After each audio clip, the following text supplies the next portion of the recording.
Olá, tudo bem com vocês? Mais uma vez, usinaria aqui em São Paulo, para hoje entrevistar a Tânia Fukushima. Tudo bem, Tânia? Tudo bem, e você, Que Paulo? Tudo prazer jóia? você aqui com a gente, né? Obrigada, o prazer é todo meu. Muito obrigada pelo convite. Estou muito feliz. E me diz uma coisa, para a gente começar esse bate-papo, né? Todo mundo que está assistindo ou que vai assistir esse podcast, gostaria de saber um pouco da sua história, como foi a sua carreira, todo esse processo, até a gente chegar aqui. Nossa, a história é longa. Senta que tem assunto, viu, Paulo? Mas a verdade é assim, eu nasci, na verdade, fui criado numa colônia oriental de japonês no interior do estado de São Paulo, perto de São Carlos, inclusive. Legal. E então tive um impacto muito forte na questão cultural, né? Meu pai era um imigrante japonês que veio do Japão com 18 anos. A minha mãe, apesar de nascer no Brasil, também de origem oriental, então foi muito. A cultura foi muito forte na minha vida, a questão da disciplina, da questão de estudar, se dedicar aos estudos e tudo mais, foi muito forte na minha vida e o impacto também na questão cultural, de aulas, de aprender a falar japonês, de ir para a escola. Então a gente era muito disciplinado, mas foi uma época muito boa também, mas muito difícil, porque por morar no sítio, na fazenda, a gente tinha aquela questão de ter que viajar, pegar ônibus para ir para a cidade para poder, dar continuidade aos estudos. Então foi uma época também bem difícil e muito complicada e bem dura para conseguir garantir que estudava, mas acho que é uma questão talvez muito cultural de que, para qualquer coisa você se vira nos 30 para garantir os estudos, né. Então sempre foi a prioridade na minha vida e eu devo muito aos meus pais por se virarem e dedicarem e fazer muitas coisas para que realmente a gente tivesse condições de ir para a escola e continuar os estudos, porque também quando você olha, você está numa fazenda, num sítio, enfim, você acaba tendo uma carreira que você não vai estudar para ficar trabalhando, por exemplo, na roça, né. Então eu sei que talvez tivesse um caminho bem nesse sentido, porque meu pai foi uma pessoa que teve condições muito boas e em algum momento ele quebrou, no comércio que ele tinha, questão de ser uma pessoa muito do bem, muito boazinha, e ele dava muito fiado. Então vem de uma história, assim, que ele era muito bom e fez fiado para todo mundo, e então a Tinha gente foi caderneta na época também, né, não, a aquela caderneta nem me diga, amiga, nem Sim, caderneta não era. Meu pai tinha um caderno X que ele sim, ia ia anotando. anotando. Paulo foi lá, Sim, R$ 10 pro Paulo, e ele ia fazendo umas caixinhas dentro de um caderno comum. O dia que o sim, Paulo ia pagar, ele paginava tudo isso para sim, achar qual que era o valor do Paulo, e às vezes ele esquecia algum valor do sim. Paulo. Como é que você vai dizer depois pro Paulo: "Paulo, olha, agora ficou R$ 10 para trás, vinte Sim, reais, enfim". Então foi nessa linha, numa cidade pequena, numa comunidade, e ali, acabou movimentando muita coisa, e era aquela coisa, assim, de fardos de bebida, caixas de cerveja, cigarro, era, né, então às vezes as pessoas acabam comprando um volume muito grande, então se você computar isso em termos de valores, é bem complicado. Mas enfim, acho que foi uma vida um pouco menos, glamurosa, teve um começo, né, quando meu pai estava bem, mas depois a gente entrou num momento de dificuldade, que era o estudo, mas eu digo para vocês que a minha mãe e o meu pai foram muito batalhadores em não deixar se perder e a gente garantir que a gente pudesse estudar. Até tem uma fase bem interessante, assim, que até me emociona um pouco, porque a gente teria que ir para a cidade para continuar os estudos, que a partir da quarta série não tinha ali na colônia, e a minha mãe foi, falar com a dona da companhia de ônibus, olha, fica emocionada, desculpa, hum, da companhia de ônibus, para que ela me desse passagem de ônibus durante um tempo, para que eu pudesse estudar na cidade.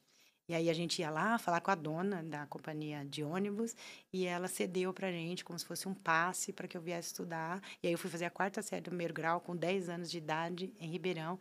Era uma viagem de uma média de 2 horas, saía às 6h15 da manhã para ir para a escola e às vezes eu chegava atrasada, enfim, mas foi muito rico. E digo para você que também foi uma coisa muito boa, porque você também aprende a lidar com outros amigos. Porque as colegas da escola, da cidade, acolheram, ajudavam, levavam para poder ficar na casa um tempo, hospedar lá, ou coisas do tipo. Então, assim, eu ganhei uma riqueza muito grande de muitos amigos que me ajudaram nessa época, a não desistir do estudo, a continuar. Foi muito gostoso para mim, assim. Enfim, e aí, eu te falei que a história é longa. E aí depois, aí eu terminei o que na época chamava colegial, né. Colegial, sim.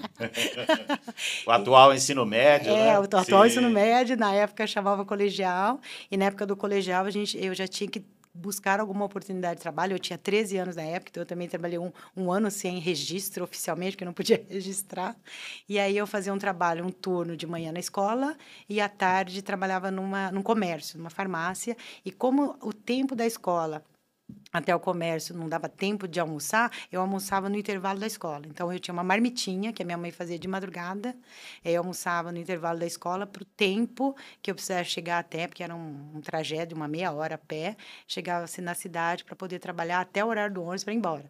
Então, isso me dava pelo menos um dinheiro que poderia ajudar em casa, que eu dava integralmente dentro de casa. Então, foi essa vida até o final do ensino médio, e aí chegou a época da faculdade. Então, eu teria que me mudar para Ribeirão para poder dedicar aos estudos. Então, também nessa hora, fui assim acolhida por grandes amigas que eu morei numa república, enfim, para conseguir fazer a faculdade. E aí eu também trabalhava durante o dia numa empresa, depois ia à noite para a faculdade também. Bem aquela coisa, eu acho que assim, engraçado agora olhando, era sofrido, era difícil, andava muito, mas hoje eu só agradeço por ter vivido isso, por ter tido essa vida assim diferente. Agora ter histórias para contar que me faz muito feliz também em relação a essa vida que eu vivi e terminar a faculdade. Terminando a faculdade, eu fiz os 4 anos em administração, minha formação é em administração, e eu falei assim, bom, agora é a hora de eu procurar alguma profissão que tem a ver com a minha formação, apesar de não ter muita experiência, mas fui, e aí eu me mudei para a cidade de Pirassununga, onde eu tive a oportunidade de trabalhar numa grande empresa na área de bebidas. Fiquei por 8 anos lá, comecei como analista, saí como uma das primeiras gerentes mulheres, inclusive no mercado de bebidas, onde predominantemente masculino. E aí eu fui atuar na área de marketing, suporte de vendas, automação de força de vendas. Sempre gostei muito do que tinha a ver com marketing comercial. Então, foi uma escola, foi um aprendizado, deixei muitos amigos lá. Aliás, alguns amigos que eu carrego até hoje, viu? E aí eu fiz essa carreira, foi uma época muito boa. Tive a oportunidade de viajar para o Brasil todo, diversas cidades que jamais imaginaria por conta desse trabalho, de acompanhar a equipe, em fazer um trabalho de capacitação de pessoal, de treinamento, de envolver a equipe de vendas em produtos, serviços, promoções. Foi muito gostoso, assim. Então, era uma malinha que abria e uma malinha que fechava para viajar. Acabava não tendo até muito tempo de ficar em casa, mas foi muito bom também, porque me deu a oportunidade de conhecer muitos lugares do Brasil, numa condição diferente, né? O que é legal que não é um turista. Você ia para ter a raiz, como que viviam as pessoas lá na cidade, na localidade. E eu gostei muito de aprender sobre isso e ver que o universo era muito maior do que às vezes regionalmente a gente estava conversando sobre isso. Às vezes a gente tem uma ideia de que São Paulo é o universo do Brasil todo, né? Mas a realidade em muitas regiões ela é muito diferente e vale a pena a riqueza de conhecer as diferentes culturas, né? Você que está nos assistindo, né, ou você que vai assistir depois, eu queria pegar um gancho na fala da Tânia. A Tânia falou do estudo, né? Para qualquer profissão, é uma das coisas mais importantes, né? Não tem como você crescer numa profissão, você aprender, se você não estudar, né? E eu gosto de uma palavra que é desafio. A nossa vida é feita de desafio. Então, todo esse processo que a Tânia passou, que muitas vezes a gente fala dificuldade, né? Mas eu prefiro chamar desafio. Por quê? É o que fez você chegar até onde você chegou, né? É Então, assim, verdade. essa história ela é muito rica, por quê? Porque você venceu todos os desafios.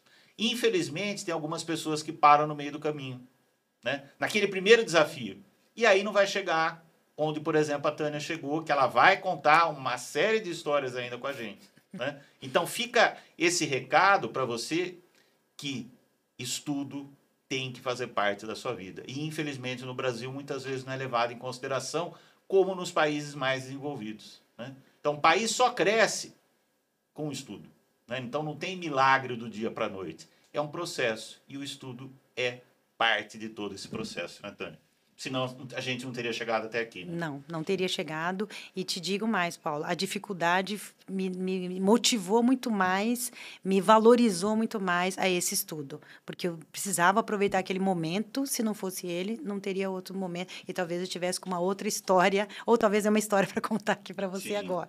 Então, fez muito sentido o estudo, a dedicação, e eu vou ser muito sincera, até hoje eu continuo estudando, até hoje eu busco, acabei de me formar em ciência de dados, para vocês terem uma ideia. Fiz a graduação em ciência de dados, e uma coisa que é muito interessante também, que, pegando esse gancho do estudo, o estudo, sim, e não importa o tipo de estudo que você escolha. Eu acho que vale uma graduação, vale uma pós, vale um mestrado, um doutorado, enfim, e voltar e fazer uma graduação se você achar outro tema que também te interessa, mas a gente dividir o nosso tempo do nosso dia e entender aquele que vale a pena, e sempre, para mim, valeu muito a pena o estudo.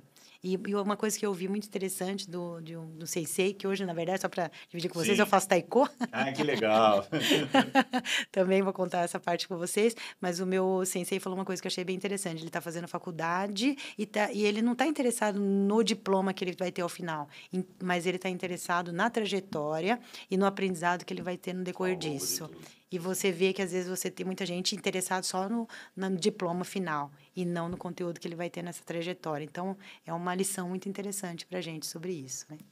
E aí, pelo que a Tânia está falando, a pessoa não vive o momento, né? Ela só quer chegar ao diploma depois de 4, 5 anos, dependendo do curso, mas você não aproveita, né? Queira ou não, você entrou na faculdade, na universidade, não deixa de ser um networking, que você vai fazer com os professores, que você vai fazer com os colegas, e é um momento ímpar que você vai poder estar aprendendo uma série de coisas. Eu queria chamar a atenção no outro ponto que a Tânia estava falando, eu comecei a lembrar. Eu trabalhei alguns anos no Rio Grande do Sul, e eu tenho um amigo que contou que o pai dele, isso há questão de 80 anos atrás, mais ou menos, diz que ele ia, tinha um funcionário na fazenda que ia a cavalo, andava não sei quantos quilômetros, chegava perto da estação do trem, para pegar o jornal, voltava a cavalo, e o pai dele lia o jornal todo dia. Então, assim, olha a realidade que a gente tinha há menos de 100 anos atrás e olha o que a gente tem hoje, né? Verdade. Hoje aqui, né, o jornal está aqui, você tem todas as informações muito fáceis. Antigamente, as pessoas tinham que ter, entre aspas, um grande esforço para ter informação. Então, hoje a gente é muito privilegiado. Então, a gente tem que aproveitar esse momento e realmente utilizar dessas informações. Mas, por outro lado, a gente tem um perigo hoje, porque a gente tem uma série de informações também que são fake news, que não são corretas. Então, a gente tem que ter acesso à informação e julgar, né, se aquilo realmente é verdade ou não. Então, mas a informação está aí para a gente de uma forma muito mais fácil, né, do que a gente tinha no passado. E te digo mais, Paulo, uma coisa que você falou, que acho que é uma frase bem interessante, saber julgar. Se a gente analisar, como é que a gente aprende a fazer uma avaliação? Se nós não tivermos conhecimento, se a gente não tiver estudo, se a gente não conseguir desenvolver uma análise crítica, a gente não consegue julgar. E tudo que vier, a gente entende como verdadeiro. Então, a aprendizagem, a dedicação ao estudo te faz você estruturar um conhecimento para poder fazer o julgamento, a avaliação do que você entende que é bom ou não para você. Se o conteúdo é fake news ou não é fake news. Então, só dessa forma que a gente consegue não se ficar aliado àquele conteúdo que, de repente, você não sabe se ele é verdadeiro, interessante, ou te leva para algum caminho.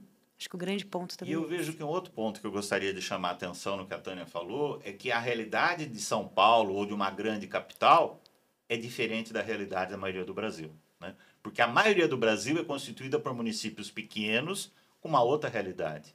E se a gente não se atentar a essa realidade, a gente está fora, né? Então, a gente precisa ter essa visão muito macro, que são realidades totalmente diferentes, né? E você entender todo esse processo faz toda a diferença, né?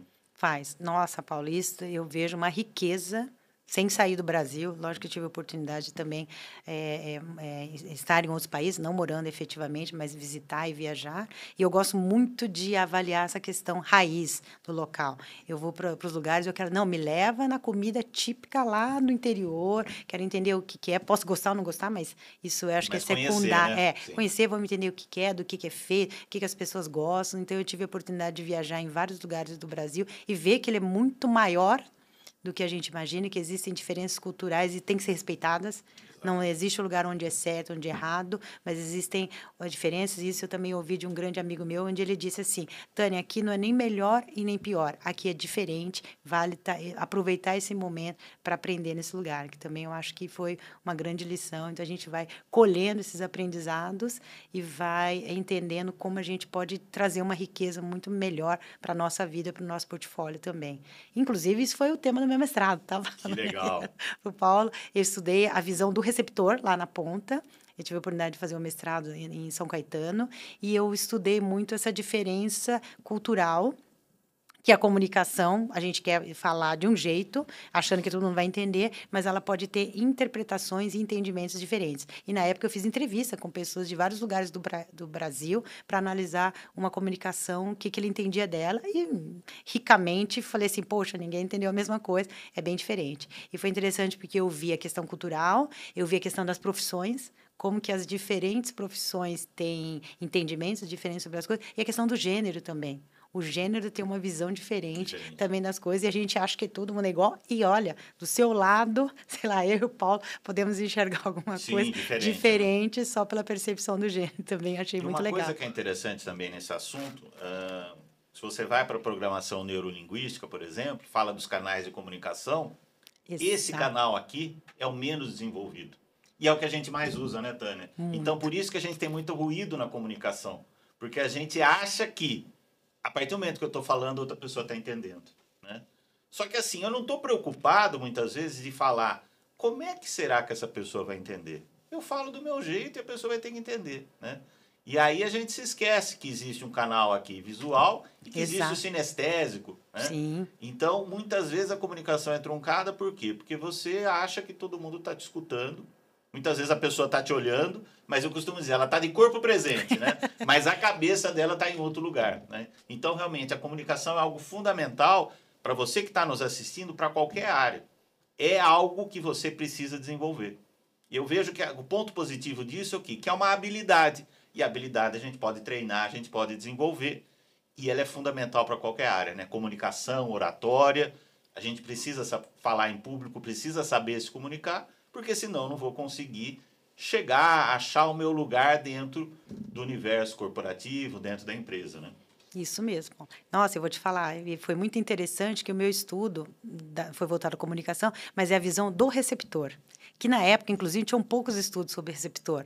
A ideia é entender, é saber se ele entendeu a comunicação que você trouxe. E foi muito legal esse estudo, porque avaliou, inclusive, histórias de vida, que eu adoro. Dentro do que a gente está falando, a gente foi avaliar histórias de vida e pode ser que muitas vezes o que você diz, a pessoa não entende porque ela vem de uma história de vida diferente da sua. Independe se teve trauma ou não, a história cultural, o relacionamento com a família, o contexto dele, ele te traz entendimentos diferentes do seu, que você entende que o jeito que você está falando, todo mundo está entendendo igual, mas ele vem com uma bagagem histórica bem legal. Então, eu li muitos livros sobre história, história de vida, história das pessoas, até faço parte do grupo de estudo que fala sobre isso, e eu acho assim de uma riqueza muito grande, porque de alguma forma nós somos ímpares. Por mais que a gente tenha vivido talvez na mesma região, a gente também tem diferentes entendimentos sobre um contexto de várias coisas, e a gente precisa conseguir ser mais assertivo quando a gente começa a cuidar do entendimento das pessoas. E eu vou te perguntar uma coisa, e o doutorado? Vai sair? Ai, meu Deus do céu. Falta coragem. Sim. Falta. Mas faz parte de um sonho. Adoraria continuar, inclusive, este tema. Que é um tema interessante, né? Que na época, inclusive, eu fui assim, muito agraciado pelos meus orientadores. Tem muitas vezes que o pessoal fala, não gostava da minha professora, não gostava do meu chefe, enfim. Sim. Mas eu posso dizer que na minha carreira toda eu fui muito feliz pelas pessoas que estiveram no meu entorno, desde que eu comentei com vocês, desde meus colegas de sala de aula, os meus professores, os meus líderes, meus liderados. Nossa, foi de uma riqueza muito grande. Inclusive, a minha orientadora, assim, paixão por ela. E ela é a primeira que me instiga. Que fica instigando você a voltar, né? Quem sabe? Sim. Que eu encoraje e continue o doutorado, que acho que faz parte também dessa aprendizagem. E que eu possa, inclusive, acho que faz parte de um sonho, continuar esse tema e me aprofundar muito mais, que o meu doutorado vai me permitir isso, né? E eu vejo que é uma coisa importante para você que está nos assistindo, o fato de você fazer um mestrado, fazer o doutorado, não necessariamente te obriga a seguir carreira acadêmica. né? Então, muitas vezes eu posso fazer um doutorado e isso vai me ajudar no mundo corporativo, no mundo empresarial. Então, estudo nunca é demais. Então, não é, não, a gente acha que quem faz mestrado, doutorado é só para quem quer ser professor. Não, muito pelo contrário. É algo que vai te acrescentar muito na sua vida profissional, principalmente, é claro, mas também na sua vida pessoal, porque é muito conhecimento, é muita troca, é muita experiência, né? E quando você entrega a dissertação do mestrado, a tese do doutorado, é como se fosse um filho, né? É todo um processo, uma gestação que você teve ao longo ali dos anos, e aquilo é algo que é como se fosse um presente, né? Que você entrega, que tem toda uma história e, sem dúvida alguma, uma contribuição muito grande para a sociedade em cima daquele assunto que você está abordando, né? Então, isso é muito importante, né, Tânia? Faz muito sentido, Paulo. E aí, acho que para que você não sofra nesse tempo, você tem que unir duas coisas, que foi muito do que eu fiz no meu mestrado. Escolher algo que seja um tema que você goste, que te instiga a investigar sobre ele, que faça sentido para você e também você entenda que isso também possa contribuir para a sociedade. Então, exemplo do tema que eu fiz, eu tinha poucos estudos sobre receptor na época, então foi muito legal para essa riqueza de buscar, investigar a fundo um tema que pudesse trazer à tona coisas interessantes e que isso também era apaixonante para mim, porque na verdade eu juntei o mestrado como proposta acadêmica, também porque eu já estava atuando na área acadêmica, mas também foi no sentido de trazer algo que era uma incômodo que eu tinha na época do mercado corporativo, porque eu também trabalhava no marketing, desenvolvia comunicação, campanha, e ficava pensando assim, poxa, estou fazendo uma campanha aqui, contrato grandes agências que estão centralizadas em São Paulo, capital, fazem coisas lindas, mas será que o pessoal entende quando eu tenho que desdobrar essa campanha para outras regiões, sei lá, de norte a sul? Será? E eu ficava numa dúvida. E eu olhava algumas grandes marcas também que faziam regionalmente algumas campanhas e falava assim, poxa, é eles que são certos, de repente é importante entender como a gente consegue se comunicar melhor. Então, eu levei isso e levei para o Perfeito. mestrado e foi de uma riqueza muito grande. E descobri, inclusive, como eu comentei, fatores que eu nem imaginava que tinham também de diferenças. E é interessante porque a Tânia falou uma coisa, paixão, né? Eu sempre digo o seguinte, qual é a profissão boa? Qual a profissão que dá dinheiro? A profissão que você gosta de exercer, aquilo que te dá brilho no olho, né? Então, o dinheiro é uma consequência de um trabalho bem feito. Então, você que está nos assistindo, que está em transição de carreira, você que está entrando na universidade, na faculdade, escolha aquilo que brilha o seu olho, porque o dinheiro vai ser uma consequência depois desse processo. Não escolha, não, vou fazer tal curso porque esse curso dá dinheiro. Se você fizer algo que você não gosta, mesmo esse curso que todo mundo fala que dá dinheiro, não vai dar, né? Então, como é importante, porque é algo que a gente faz muito tempo na nossa vida, é trabalhar. Então, você tem que fazer algo que você goste, algo que você se sinta contribuindo para a sociedade, que você se sinta importante. E antes da gente fazer o podcast, a gente sempre faz uma entrevista, tem uma conversa online. E ao longo dessa conversa, desse bate-papo com a Tânia, a gente percebe o quê? Brilho no olho. Ela faz o que ela gosta. E isso faz toda a diferença. Então é um recado importante para você, faça o que você gosta. Ah, estou no terceiro, quarto ano da faculdade, estou fazendo algo que eu não gosto, ou estou fazendo porque meu pai, minha mãe queria. Tranca, vai começar um novo curso, procure aquilo que vai te dar prazer para a sua vida inteira. Porque isso faz diferença, né, Tânia? Faz muita diferença, Paulo.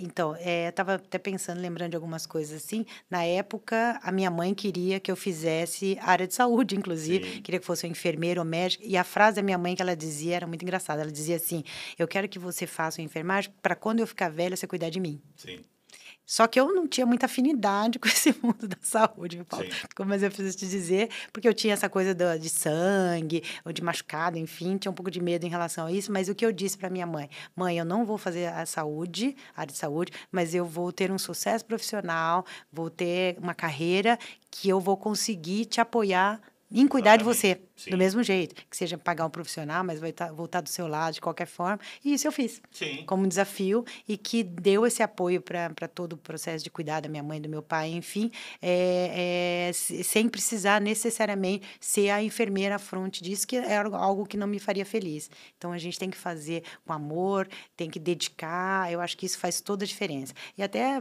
outro gancho também que eu pensei quando você falou, Não existe realmente o que dá certo ou não dá. Porque se existisse só uma coisa que desse certo, todo mundo faria isso. Exatamente. E se a gente analisar, sei lá, numa rua de movimento ou de comércio, você tem que ter um de cada segmento, Exato. para que todos deem certo. Sim. Porque se tudo virar lanchonete, uma vai dar certo e as outras não. Exato. Você tem que ter uma loja, você tem que ter um salão de cabeleireiro, você tem que ter uma loja de lanches, outra de roupa, de calçado. E esse misto é o que faz dar certo, cada um fazendo muito bem o que ele faz. Exatamente. Se fosse só um, a gente teria só um segmento no mundo. Sim, é. Eu sempre penso dessa forma. E é interessante isso porque é uma realidade, quer dizer. E eu vou pegar um gancho que eu gosto muito de falar nos podcasts, que é a filosofia Ikigai. Porque o que acontece? Quando você faz aquilo que você não gosta, ao longo do tempo você começa a olhar para a aposentadoria. Aí você fica, falta 5 anos, falta 4 anos, e aquilo é um peso. E eu não consigo te enxergar o trabalho como um peso. Eu faço o que eu gosto. E eu brinco em casa, brinco com os meus filhos, com a minha esposa, que eu quero ser um centenário. Eles tiram um sarro, dão risada. Mas quando a gente vai estudar a filosofia Ikigai e vai ver essas áreas azuis, são pessoas com 90, com 100 anos que ainda trabalham.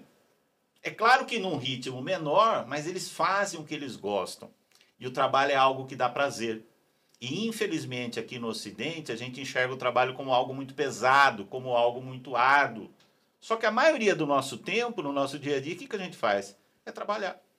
Então você tem duas possibilidades. Ou você encara aquilo como algo muito bom, gostoso, e que você está contribuindo para uma sociedade melhor, e você também, como resultado, você está tendo um retorno financeiro, ou você vive a vida inteira olhando no calendário, no celular, falando, ó, tá faltando tantos dias, ou você olha para o relógio e falta 5 minutos, então é aquele funcionário que está do lado lá do ponto, deu o horário, já está lá com o dedo e vai embora. Então, realmente faz a diferença, né? Você fazer o que você gosta e o trabalho ser algo prazeroso. Né? Com certeza, Paulo. E acho que isso também nos faz entender também quando a gente decide empreender.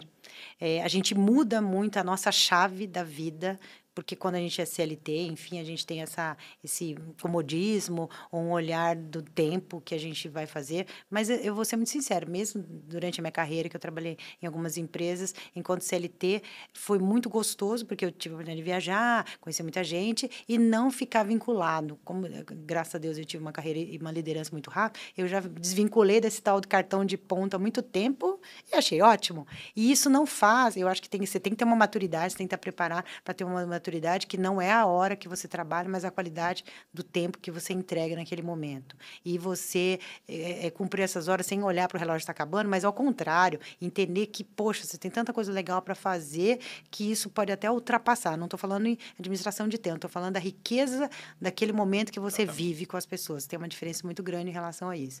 Então, quando você decide empreender, que você vira essa chave, é muito interessante como que não é a hora, mas é você enxergar como você entrega com qualidade e o seu chefe, modo de dizer, passa a ser a quem você vai prestar serviço, a quem você vai atender. E isso você tem uma riqueza de cuidado muito maior que talvez você não tinha. Isso dá uma maturidade muito grande para a gente também. Estou há 2 anos empreendendo, como eu comentei com o Paulo, e como a gente muda e como a gente vê, inclusive, uma maturidade nesse momento também para poder prestar serviço, atender nossos clientes da melhor forma possível, entender como a gente resolve problemas. A gente estava falando outro dia também, a gente não está para forçar o que a gente tem de produto, se não é interessante para o nosso cliente, mas entender aquela dor que você vai conseguir estar do lado dele e resolver e ser o parceiro que resolve isso. Porque ninguém compra o que não quer, né? As pessoas buscam quem pode estar do lado dela e resolver de alguma forma o problema que ela vive, a dor que ela está enfrentando, só que também não pode ser paliativo. Uma coisa que eu brinco também, não pode ser só o remédio paliativo. Você tem que ter algo que você realmente esteja disposta a ajudá-la a curar. Então, acho que esse é um grande Tem que ir na ponto. questão, ali no X da questão do problema e resolver, né? É verdade, é isso. Uma coisa que a Tânia falou é interessante, né? Empreender no Brasil é um grande desafio, né, Tânia? Porque, não sei se você sabe, mas a maior parte das empresas no Brasil são formadas por pequenas empresas.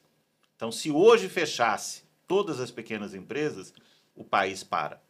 A gente acha muitas vezes que são as grandes. Só que quando você soma tudo, as pequenas, elas empregam muito mais pessoas, né? E, infelizmente, muitas vezes falta preparo, né? E, de novo, a gente volta no estudo, né? Então, para que eu possa empreender, para que eu possa gerir, para que eu possa montar uma empresa, eu preciso me preparar. Né? Então, você que está nos assistindo, que de repente está em transição de carreira e quer entrar, né, no mundo corporativo, você quer empreender, primeiro se prepare, primeiro estude para poder ter êxito e conseguir atingir o seu objetivo, né, Tânia? Não é do dia para a noite. Não é do dia para a noite e é muito engraçado. Abrir empresa é fácil, viu? Sim. Brincadeiras à parte, abrir é Mas muito é. fácil. Um CNPJ a gente tira lá na prefeitura rapidamente, mas manter e se sustentar dentro da empresa, como empresário, enfim, é a parte mais difícil, que é esse ponto que você falou sobre empreender no Brasil. Eu acho que isso vale muito a pena entender qual o momento que você vai fazer, quanto maturidade você está para esse processo e quanto você consegue se sustentar, porque não é assim, vira chave, tá tudo lindo, bate clientes na minha porta e fazem fila, modo de dizer, Sim. não é bem assim, há um grande esforço que a gente tem que fazer, então a gente brinca dizendo que eu com os meus sócios, a gente fala que empreender é só para os fortes. Exato, mas sim. E uma coisa que é interessante, que é assim, hoje, se a gente for pensar, ainda é um pouco mais fácil. Por quê? Porque você tem o digital. Quando você entra para o digital, você tem o Brasil inteiro na sua frente, você tem o mundo inteiro na sua frente para vender um produto, para vender um serviço. Né? Então mudou muito, né, Tânia, do que a gente pensa aí há 10, 20 anos atrás. Chega um momento que eu percebo que eu posso não viver 100% do digital, mas eu preciso conhecer, eu preciso entrar nesse mundo se eu quero continuar no mercado, se eu quero ter mais clientes, se eu quero abrir a minha carteira, é a forma que eu tenho que entrar. Ah, não gosto de tecnologia, não gosto disso, não gosto daquilo.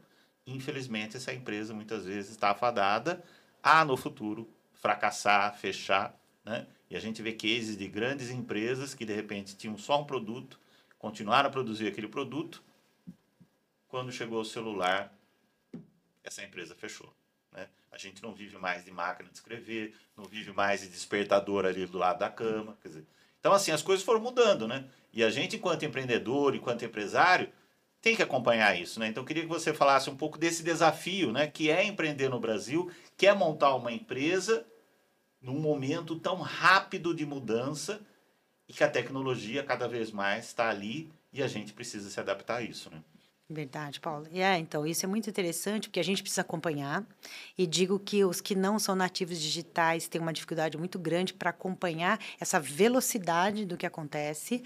Eu acho que mesmo para os nascidos digitais, se eu brincar com vocês, agora eu vejo que até para eles, acompanhar essa mudança, essa inovação, tem uma velocidade muito grande que também, se eles não estiverem antenados nisso, eles não conseguem enxergar tudo que muda, a troca, a tecnologia, as versões, o mundo novo. E hoje está tudo na palma da nossa mão, está tudo digital, e ele nos permite, eu acho que tem uma riqueza muito grande, porque se a gente olhar a dor desse como eu, né, resgatando o que eu falei, do trajeto, da sofrência para estudar, hoje a gente tem uma educação dentro de casa, dentro do computador, que te dá uma certificação na mesma qualidade que você teria do presencial. Talvez não precisasse sofrer, né? Tivesse uma internet boa em casa, teria estudado do mesmo jeito. Sim. Mas hoje esse é um modelo que funciona, mas ele funciona se a gente for disciplinado, se a gente se educar a explorar bem a forma digital e estar antenado a toda novidade que chega num olhar positivo. Acho que o grande ponto, Paulo,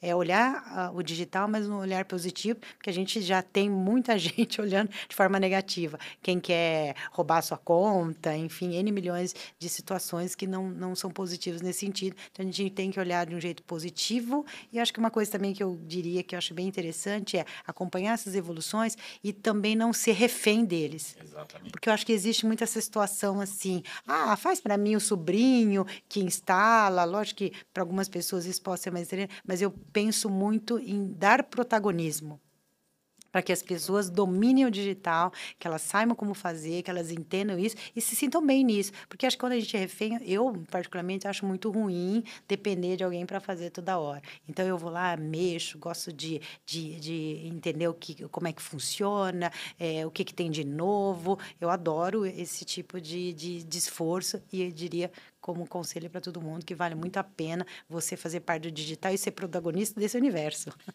Eu sou da área da saúde, eu vou falar o seguinte também, ó. Eu ponho minha cabeça para funcionar. e eu afasto o Alzheimer dele chegar perto de mim, né? Então é importante, quer dizer, não ficar dependendo do outro, né? Vamos aprender, vamos ver. Ah, mas é difícil. Tudo bem, mas é mais um desafio. Vamos conhecer a ferramenta, vamos ver como ela funciona, né? Eu lembro que há alguns anos atrás eu tinha uma série de folhas impressas que eu fazia a minha agenda. Eu dava aula todo final de semana pelo Brasil, em pós-graduação, e chegou o momento que minha bolsa foi roubada. Eu fiquei sem agenda. Então, assim, olha que diferença que a gente tem hoje. Hoje você tem uma agenda digital, acabou, tá lá no celular, quer dizer, as coisas vão mudando. Agora, se eu continuar a querer viver no passado, a gente vai ficando para trás, né? Não existe mais essa agenda como a gente tinha antigamente ou outras coisas. Você tem recursos que são muito bons, até você coloca o alarme, então ele está te chamando, ó, vai ter uma reunião agora, vai ter uma live, vai ter isso, vai ter aquilo, quer dizer. Então a gente utilizar esse recurso e não ficar refém dele, ah não, é meu sobrinho, é meu filho, é alguém que mexe no meu celular, eu não sei o que fazer com ele, né? Verdade. E, não, eu te diria que, analisando o que a gente tem de soluções digitais hoje, eu digo para você que eu nem sei se eu sobreviveria sem. Eu também sou da época da agenda física, adorava quando ia lá comprar o do ano novo Sim. e colocar as datas de aniversário na caneta de todos os amigos para não esquecer.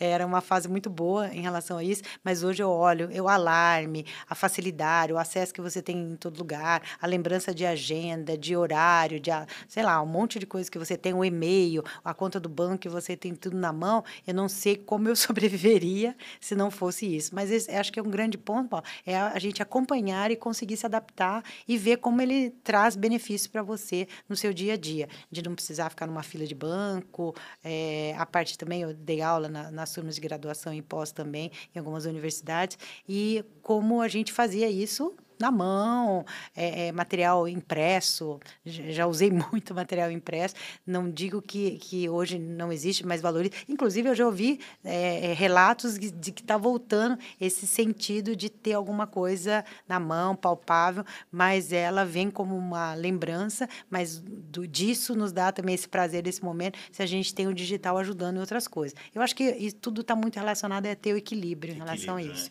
Né?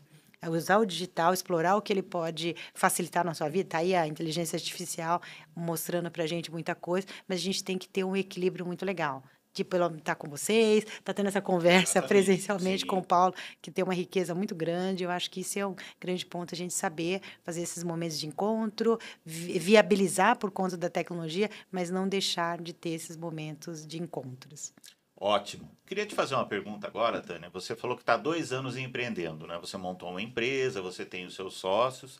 Quais Sim. são as habilidades que você teve que desenvolver esses anos, esses 2 anos principalmente, para poder montar uma empresa no Brasil, para poder realmente empreender? O que você tem aí para contar para gente? Eu acho que o primeiro ponto que a gente consiga trazer a bagagem de conhecimento que a gente teve a vida toda das empresas e trazer ela para dentro desse universo da empresa, que facilita em tudo. Eu vou te dizer muitas coisas, desde gestão financeira, desde contas, custos, contratação de serviço, negociação, perfil de clientes, avaliar quais clientes são aqueles que estão relacionados ao seu negócio ou não, ter uma rede de relacionamento muito forte de amigos que te ajudam, de pessoas, de parceiros de negócio que você resgata de outras épocas, e até acho que nem é o resgatar, te diria melhor. Eu acho que você tem que cultivar todos esses relacionamentos durante todo esse tempo, que neste momento você tem uma rede de apoio muito grande para você empreender. Então tem que saber de muita coisa, outra coisa também tem que participar, assim, tirar o pé do chão. Por isso que eu falo, né? Não fique em casa, saia, vá. Eu participo de muitos eventos, tá chamando, eu tô dentro, vou em feiras, em convenções, em palestras. Uma coisa também que eu aprendi muito, que eu acho muito interessante. Lógico que a gente vai algumas que não tem custo, legal a gente ir participar, só que quando você tem um investimento, você valoriza a si mesmo e não o organizador do evento. Quando você paga, você está pagando para você e não para ele. E o investimento está relacionado ao tamanho do negócio que você quer. Isso também é um ponto bem interessante que eu avaliei muito nesses tempos. E ali você também consegue ter relacionamento com pessoas diferentes quando você está em locais que também você fez o investimento. Então, isso é um ponto bem importante. Esse aprendizado que você vai colher não tem valor. Eu, Sim. eu avalio muito nesse sentido também. Então, empreender tem as dores e os amores em relação a isso.